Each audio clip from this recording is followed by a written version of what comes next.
Yang terhormat Bapak dan Ibu, teman-teman semuanya, hari ini saya coba membawakan satu tema sukses ala Buddhis. Sebelumnya, perkenalkan saya Dr. Mulyarityo, yang saya akan tampilkan kurikulum CV saya, bahwa ini kegiatan-kegiatan saya yang saya lakukan. Tentunya sebagian besar saya bergerak di bidang khusus untuk di pelatihan training dan sekarang menjadi ketua STA Bina Landa. Kalau kita katakan bahwa ingin menjadi orang sukses, saya yakin teman-teman semuanya ingin menjadi orang sukses. Benar, teman-teman semuanya? Dan saya katakan bahwa nggak mungkin kita katakan kita mau hidup gagal. Saya tanya kepada Anda semua, Anda ingin sukses atau ingin gagal? Nah, kalau kita katakan, saya yakin semua katakan saya ingin sukses. Itu pasti. Ya, kalau saya katakan, kenapa Anda tidak mau gagal, tapi Anda ingin sukses? Nah, kita lalu, kalau orang gagal seperti apa? Perlu adanya kenapa kita gagal, kenapa kita sukses. Nah, tentunya ini mimpi semua orang. Ingin sukses adalah impian semua orang. Saya yakin itu. Ya, jadi kita katakan bahwa ingin mimpi menjadi orang sukses adalah mimpi kita. Ya, pernah nggak Anda berbahagia? Pernah Anda merasakan bahagia? Kalau saya katakan mau bahagia atau mau sukses? Teman-teman semuanya sudah jelas apa arti bahagia dan sukses? Saya tanya nih kepada teman-teman semuanya, pada Bapak dan Ibu, mau bahagia atau mau sukses? Nah, kalau kita katakan bahagia dan sukses, apa sih bahagia itu? Kalau kita tahu, orang bisa mengatakan bahagia, ternyata sukses dan bahagia apa bedanya gitu. Kalau kita katakan sukses adalah apa yang kita inginkan dan kita raih, itu namanya kesuksesan. Apa arti bahagia? Ya, kalau kita katakan arti bahagia adalah satu, apa ya rasa sesuatu yang kita dapatkan setelah kita sukses. Jadi kita merasakan rasa bahagia itu setelah kita mendapatkan kesuksesan itu. Jadi rasa empatik yang kita dapatkan setelah kita sukses itulah arti sebuah kebahagiaan. Nah, kita tahu bahwa di dalam hidup kita selalu ini yang katakan bahwa saya mau bahagia, saya mau sukses. Itu pilihan kita.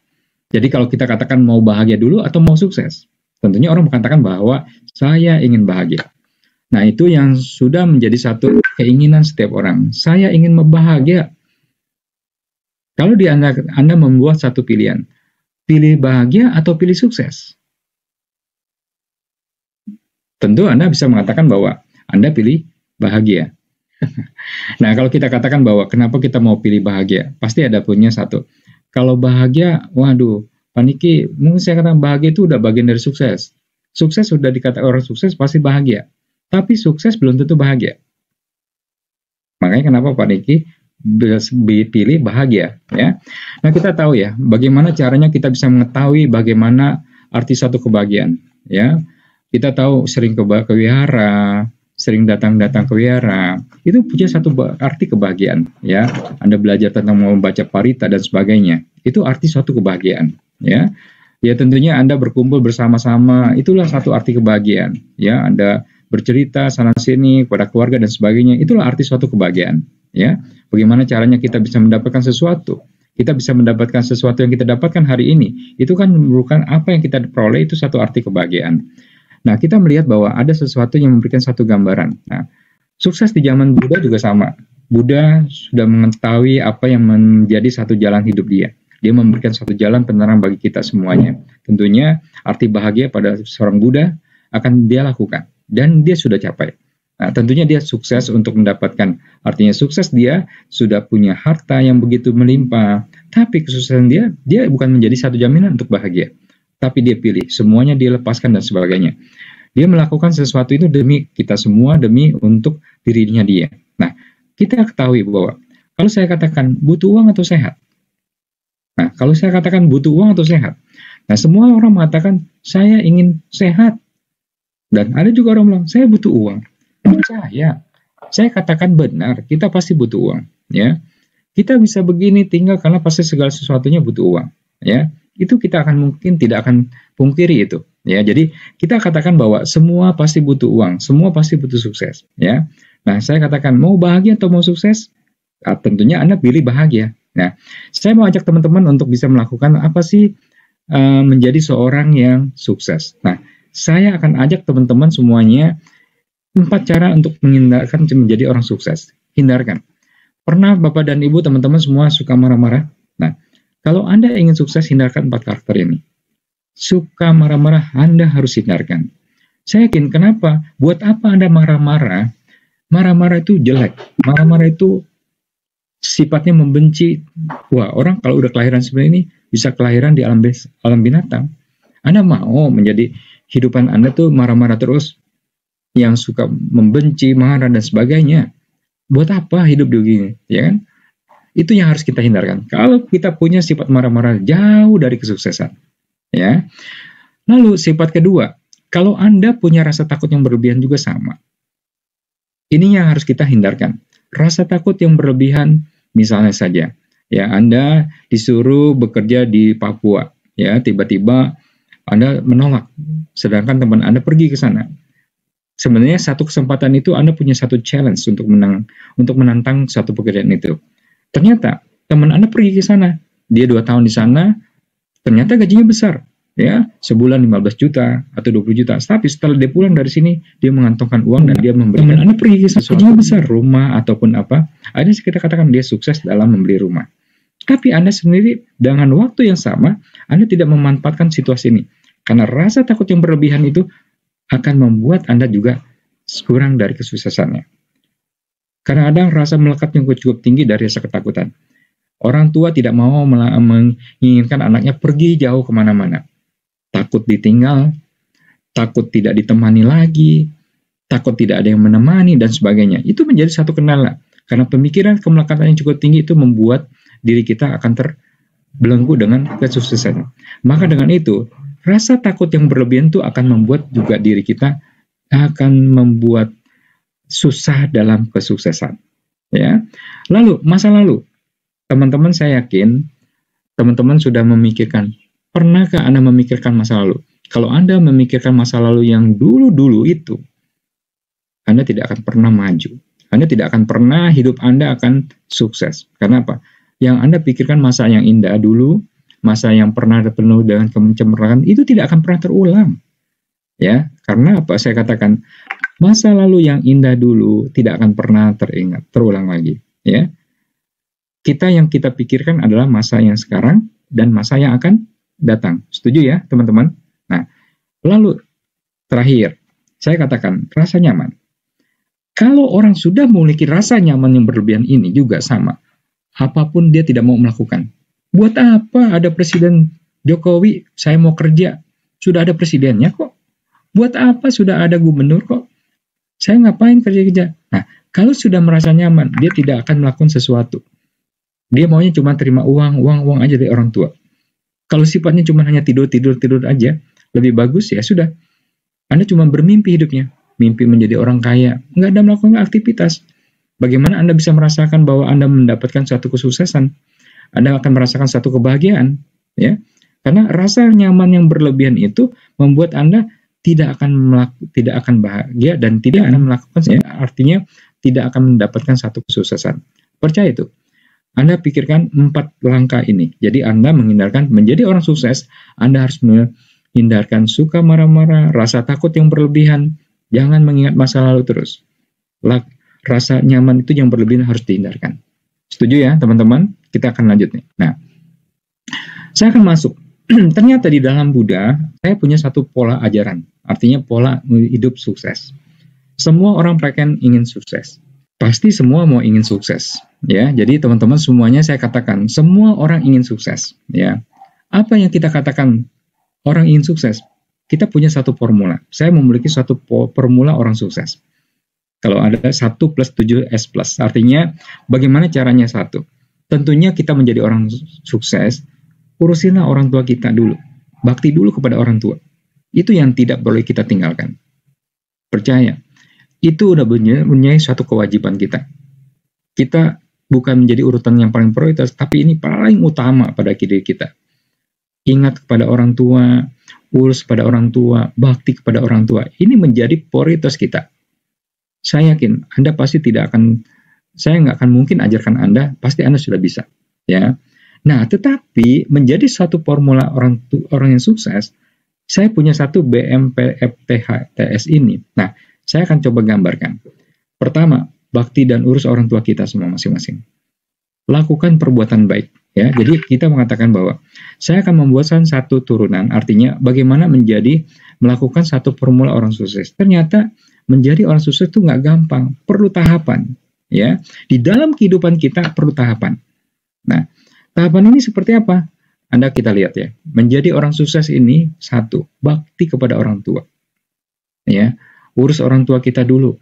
Ya, kita lakukan apa yang terbaik untuk dia. Memang merawat orang dulu, kita dirawat sama orang tua, kita harus benar-benar melakukan yang terbaik untuk orang tua kita. Ya, rawat dulu, kita dirawat sama orang tua, kita harus berbalik merawat orang tua sampai hayatnya pun kita harus urusin. Ya, nah ternyata mengurus orang tua memang belum bisa katakan sukses. Kita butuh yang namanya melakukan hal-hal yang baik. Saya yakin Bapak dan Ibu semuanya di dalam Buddha mengajarkan kita ada 10 perbuatan baik. Anda harus pilih itu, Anda harus bisa lakukan itu. Ya, 10 perbuatan baik. Nah, kita sudah katakan bahwa ternyata bakti orang tua itu dan melakukan perbuatan baik itu 10. Apa sih 10 perbuatan baik itu? Ya, jadi ada 10 perbuatan baik. Melakukan 3 makanan batin, 10 memiliki parami, 8 memiliki faktor-faktor batin, 4 jalankan hukum Buddha, 3 pola hidup sehat. Nah, pola hidup seimbang. Nah, kalau Anda sudah bisa melakukan ini semua, tentunya percaya, Anda menjadi orang yang sukses. Anda lakukan. Saya akan kasih langkah-langkah plannya. Saya katakan, nah, bagaimana caranya kita bisa melakukan perbuatan baik? Dana, sila, bawana, rendah hati, bakti, membagi kebahagiaan, simpati, menekan dhamma, pandangan hidup benar. Itu pola 10 perbuatan baik. Lakukan itu. Anda melakukan satu perbuatan baik. Kita tahu, perbuatan baik itu di dalam melakukannya. Ternyata setelah tahu bahwa Anda ingin mengurus orang tua, ternyata belum bisa melakukan, Anda belum dikatakan itu bisa hidup sukses. Ya, Anda harus punya namanya perbuatan baik. Dana, sila, bawana, meditasi, bakti, membagi kebahagiaan, simpati, mendengarkan dhamma, pandangan hidup. 10 perbuatan baik coba Anda lakukan dalam setiap hari. Ya, berdana nggak perlu harus namanya uang. Ya, sila, lakukan sila yang baik. Meditasi, rendah hati, bakti, membagi kebahagiaan, simpati kepada orang lain, mendengarkan dharma. Itu salah satu yang terbaik.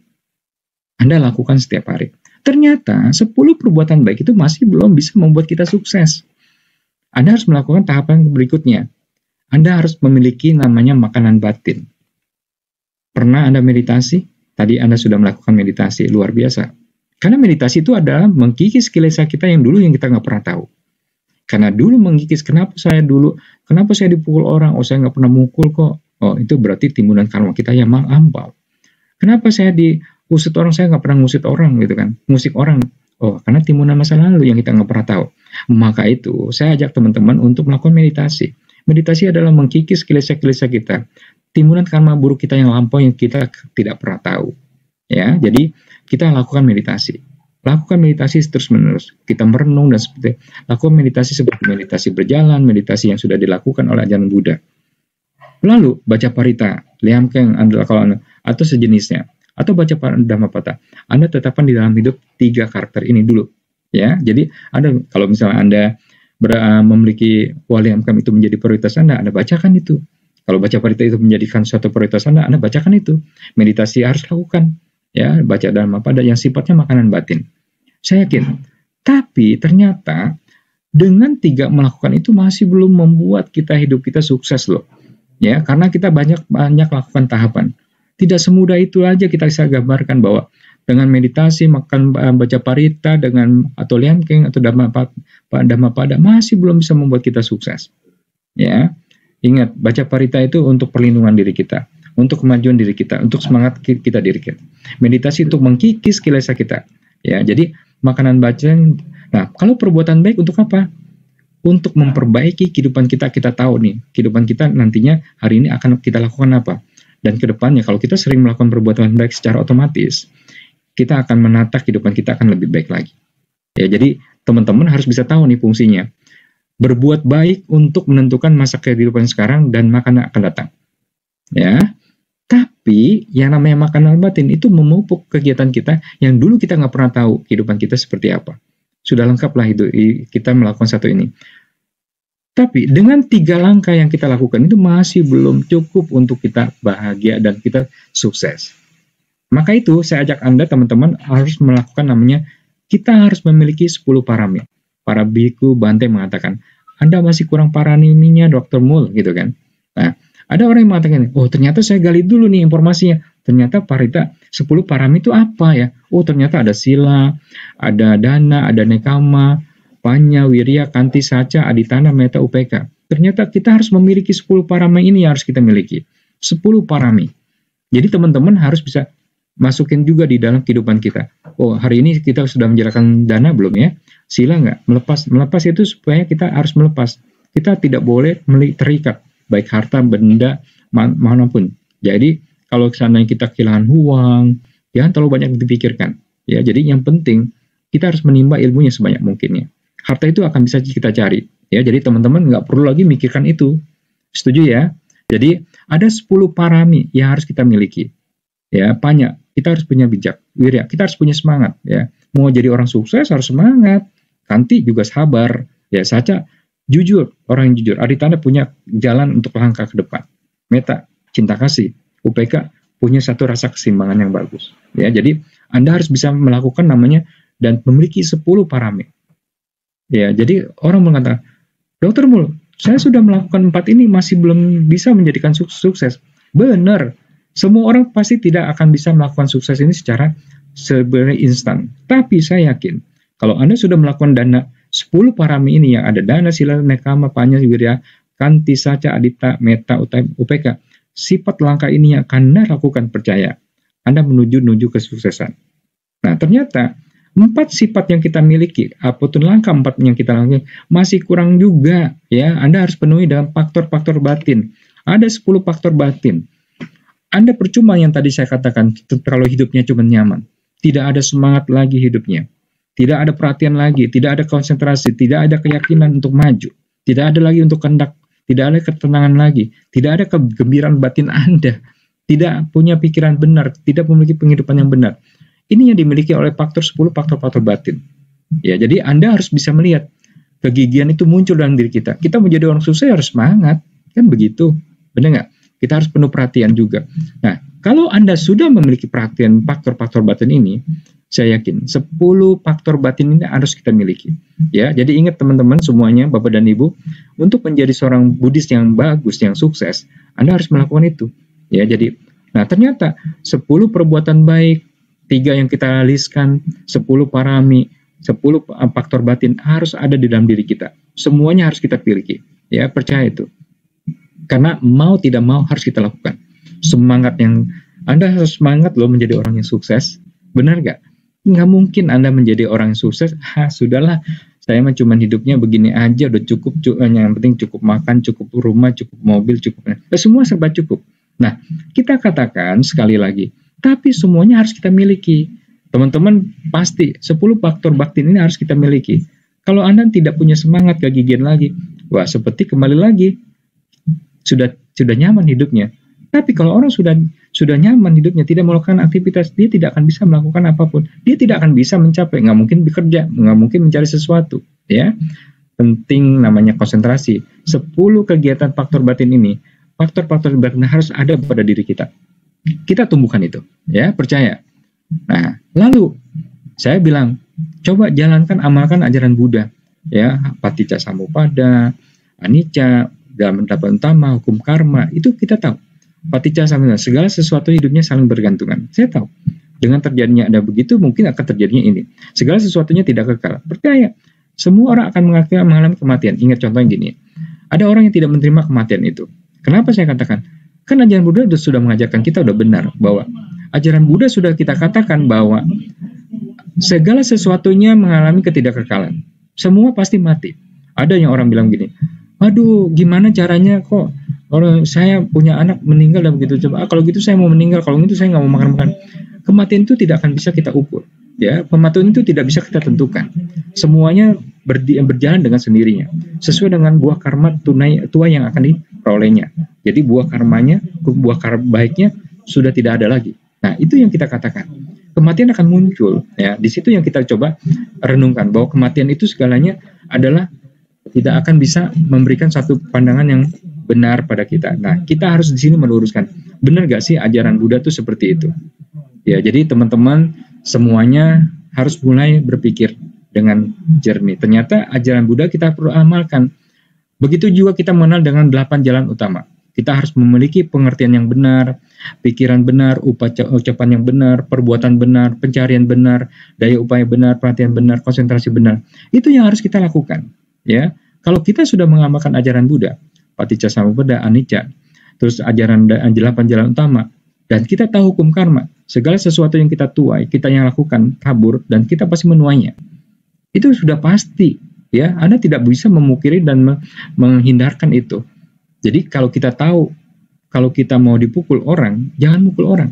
Tapi kita tahu, ibaratnya kalau kita melakukan sesuatu yang salah, jangan lakukan sesuatu yang salah. Pasti menimpa pada diri kita. Sudah jelas hidup kita harus benar.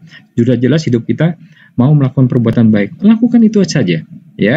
Jadi kalau Anda sudah mengamalkan jalan ajaran Buddha, secara otomatis Anda bisa ada pada diri kita. Percaya, kekuatan kepikiran kita dengan kekuatan yang ada akan bisa membantu Anda. Ya. Nah, kita melihat ternyata langkah berikutnya, ya, setelah parami, faktor-faktor batin, Anda harus menjalankan ajaran Buddha. Lalu, ternyata masih belum cukup untuk menjadi orang sukses. Ya, jadi teman-teman semuanya kita bisa lihat, menjadi orang sukses itu harus namanya pola hidup sehat. Tidurnya cukup, makanan yang bergizi, ya, terus tidak bergadang, olahraga yang cukup, hidup bersih dan sehat, apalagi saat pandemi COVID ini. Mau tidak mau kita harus menjaga hidup kita pola hidup sehat. Percaya itu. Karena apa? Kalau kita nggak tidur sehat, hidup sukses, pola hidup sukses, kalau tidurnya tidak cukup, kita akan sakit. Apa akibatnya? Kita tidak bisa melakukan yang namanya makanan batin. Kita tidak bisa melakukan namanya perbuatan baik. Kita juga tidak bisa memiliki 10 parami. Ya, karena kita juga tidak punya lagi semangat lagi batin yang ada pada diri kita, kegigihannya muncul. Kenapa? Kita sakit. Semua sakit. Tapi kita ciptakan hidup kita harus sehat. Karena hidup sehat itu selalu menunjang ke semua aktivitas yang ada di atas. Ya, melayani orang tua, mengurus orang tua. Kalau kita sakit, kita nggak bisa melakukan apapun. Nah, harus dijaga. Kehidupan kita harus sehat terus. Jadi kalau sehat terus, kita akan terjaga untuk melakukan hal-hal yang baik. Ya, tentunya seperti itu. Ya. Nah, lalu kita melihat yang terakhir adalah langkah kita adalah hidup seimbang. Jadi teman-teman di sini saya ajak teman-teman untuk melakukan. Coba kita berbuat baik seimbang dengan makan batin. Contohnya begini. Anda berbuat baik karena Anda berbuat baik terus. Lupa yang namanya meditasi, ya kan? Terus ada orang yang bilang meditasi terus, lupa yang namanya perbuatan baik. Nah, kita harus seimbangin. Jadi hidup itu harus seimbang dari poin yang poin kedua dan poin ketiga. Jadi teman-teman berbuat baik itu 10 kita imbangin. Ya, contohnya misalnya Anda selalu berbuat baik misalnya melakukan sembako. Jadi Anda sembako terus berbuat baiknya. Tapi lupa yang namanya makanan batin. Terus ada juga yang sudah senang ke meditasi terus lupa yang namanya makanan perbuatan baik. Nah, kita harus seimbang. Ya, jadi kita tahu nih perbuatan baik itu tujuannya untuk apa? Mengkikis semua apa yang ada yang kita akan melakukan. Kita hari ini berdana, hari ini untuk menghidupkan kita yang sekarang dan kehidupan yang akan datang. Tapi makanan batin itu mengkikis kilesa perbuatan kita yang dulu yang kita nggak pernah tahu. Setuju ya teman-teman semuanya. Nah, terus kita juga berbuat baik dan diimbangi dengan pola hidup sehat. Ingat, begitu juga berbuat baik diimbangi dengan faktor-faktor batin. Begitu juga makanan batin diimbangi dengan parami. Nah, contohnya apa? Kalau kita nggak hidup sehat, kita tidak akan bisa melakukan namanya ngurus orang tua. Kalau kita hidupnya sakit-sakitan, tidak bisa namanya berbuat baik. Setuju ya? Begitu juga kita kalau hidup nggak sehat, kita tidak juga bisa melakukan namanya makanan batin. Benar kan? Itu yang kita katakan. Nah, kalau Anda sudah mengecamkan itu semuanya, ya, ada 7 poin yang saya sudah lakukan dan saya katakan.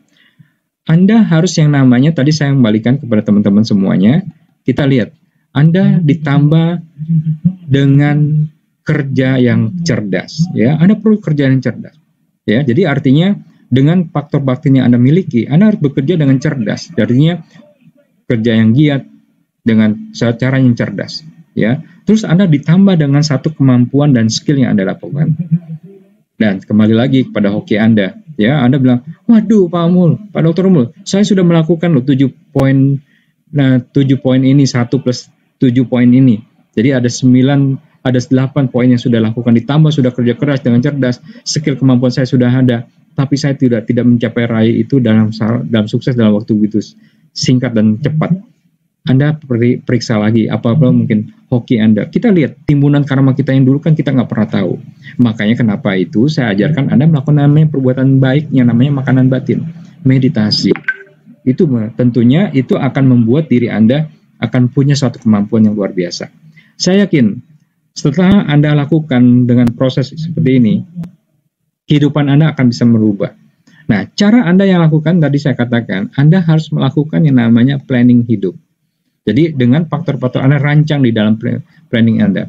Tentunya Anda menjadi orang sukses, Anda rancang. Ya, jadi teman-teman, Anda rancang kehidupan Anda. Jadi Anda bisa membuat kehidupan Anda rancang. Ya, jadi Anda membuat rancangan. Jadi tahapan hari pertama, ya, hari kedua, ya, hari ketiga, hari keempat sampai 3 bulan Anda coba susun dengan tahapan-tahapan yang ada. Ya, Anda rancang seperti ini. Hari pertama 10 jajarkan 10 faktor 10 perbuatan baik. Terus yang kedua 3 makanan batin. Terus 10 parami. Terus 10 faktor-faktor yang namanya faktor batin. Terus pola ajaran Buddha yang kita jalankan apa? Misalnya 3 aja minimal ajaran Buddha. Terus pola hidup sehat. Terus pola hidup seimbang. Kalau Anda mencontreng tiap hari kehidupan Anda, hari ini lulus. Hari kedua lulus. Oh, hari ketiga saya salah nih hari ini, nggak berdana ataupun apa. Anda lakukan. Ingat ya, berdana itu bukan harus bahan materi. Dalam bentuk sumbangan pikiran juga berdana. Anda harus lakukan yang terbaik. Ya, tidur saya hari ini cukup. Oh, makanannya bergizi, tidak bergadang, olahraga bersih. Hidupnya bersih dan sebagainya, hidupnya bersih dan sehat. Kita harus selalu menjaga protokol kehidupan. Oh, sudah bagus, ya. Anda harus bisa melihat kehidupan, Anda bisa mencontreng kehidupan Anda dalam beberapa kehidupan seimbangnya. Nah, Anda merancang sampai 3 bulan, percaya Anda, perubahan hidup Anda akan ada. Kenapa saya katakan demikian? Ya, jadi Anda bisa mengatakan bahwa Anda kalau sudah bisa demikian, percaya, Anda akan bisa, hidup Anda akan sukses. Anda rancang pola Anda hidup ini. Jadi perancangan planning sukses Anda dalam cara Buddhis seperti ini Anda coba lakukan. Percaya, dalam waktu 3 bulan Anda betul-betul ada satu kekuatan. Jadi Anda punya satu keinginan apa yang Anda lakukan. Inginan Anda jangan berlebihan. Ya, jadi artinya Anda mengikuti pola kehidupan Anda juga. Misalnya Anda akan memiliki tahun ini mau bisa beli sepeda motor misalnya, ya mungkin tahun depan Anda punya mimpi seperti apa, Anda lakukan ini semua. Percaya, dalam kehidupan Anda akan mengalami suatu perubahan yang dahsyat. Ya, ini yang saya sudah pernah lakukan. Jadi teman-teman semuanya di dalam kehidupan kita perlu dengan satu rencana. Ya, menjadi orang sukses itu nggak gampang. Ya, jadi saya katakan lagi, kita menjadi orang sukses itu harus banyak bergaul kepada orang. Tetap tujuan hidup kita harus jelas. Ya, berani menjadi sosok yang unik di dalam hidup kita. Hilangkanlah pikiran negatif kita, ya. Punya goal, punya mimpi, motivasi diri, ya. Artinya teman-teman harus bisa melakukan itu. Ya, jadi teman-teman semuanya harus melakukan satu pendekatan kepada hidup itu. Kita harus dengan cara bersabar, punya satu kepandaian, punya satu keskilan. Ya, tentunya harus banyak belajar. Kalau kita punya kemampuan dan skill hidup dengan penuh dengan kemampuan yang ada, artinya skill yang kita miliki, kita harus banyak belajar. Dengan belajar tentunya Anda akan mengubah hidup Anda juga. Ya, Anda tidak akan, jadilah diri Anda orang yang Anda dicari orang, bukannya Anda mencari orang. Ataupun kalau Anda punya satu bekal ilmu yang nantinya kenapa Anda dipakai, raihlah ilmu setinggi mungkin. Percaya, pekerjaan Anda tidak akan pernah terusai. Ya, pasti akan Anda bertubi-tubi kerjaan itu. Itu akan dahsyat. Apalagi diiringi dengan rancangan dalam hidup kita. Ya, pola 1+7. Kegiatan-kegiatan yang kita lakukan, percaya, Anda akan menjadi orang yang hebat, Anda akan menjadi orang sukses, Anda menjadi orang yang sukses dan luar biasa. Dan tentunya Anda menjadi orang yang bahagia. Itu saja yang saya bisa berikan. Bagaimana caranya Anda menjadi orang sukses. Ya, sekali lagi saya utarakan kembali. Menjadi orang sukses itu memang nggak punya cara yang paling instan, tapi kita bagaimanapun harus punya bertahap dalam proses. Ya, hari ini Anda boleh menjadi orang kaya mendadak, bisa. Anda korupsi, Anda melakukan apapun bisa kaya mendadak. Tapi itu bukan kaya yang diajarkan oleh Sang Buddha. Ya, kalau kita mempunyai satu, ya punya tahapan hidup, ya. Kalau Anda punya tahapan hidup, itu kan pasti punya proses. Kalau Anda suka menjalankan, Anda jalankan 10 perbuatan baik, 3 makanan batin, 10 parami, ya kan 8 faktor batinnya, jalankan 4 ajaran Buddha pada yang kita amalkan, ya. 3 pola, mungkin menggunakan 3 pola hidup sehat, terus lakukan yang pola hidup seimbang, percaya dengan kerja keras, dengan cara yang cerdas, memiliki satu kemampuan skill, Anda belajar terus, dan Anda punya satu keahlian, percaya Anda akan menuai hasil yang maksimal. Anda bisa menuai suatu kesuksesan pada diri Anda. Ya, di samping itu kembali lagi kepada hoki Anda. Berarti semua karma tabur Anda di dulunya seperti apa. Makanya karma itu kita bisa belokkan. Ya, artinya yaitu kita dengan melakukan perbuatan baik terus sama meditasi. Karena apa? Kita nggak pernah tahu dan kehidupan kita dulunya seperti apa. Nah, itu saja yang saya bisa katakan dan saya summary-kan teman-teman semuanya. Saya yakin ini adalah satu gambaran kehidupan kita menjadi orang yang sukses, ya. Jadi teman-teman semuanya pasti berkeinginan menjadi sukses. Tapi pola apa yang harus kita lakukan? Tapi pola apa yang harus kita jalankan? Saya yakin dengan 1+7 yang saya ajarkan ini, percaya Anda akan menjadi orang sukses. Itu saja Pak Niki dan teman-teman semuanya yang saya bisa sharing kepada Anda. Apapun yang kita lakukan demi kebersamaan, demi kita tentunya akan membuahkan hasil yang baik, ya. Mau jadi orang sukses harus penuh dengan kerja keras, ya. Menjadi orang sukses banyak rencana yang harus kita lakukan. Lakukan dengan 1+7 yang saya ajarkan demi kebahagiaan, demi kesuksesan kita semua.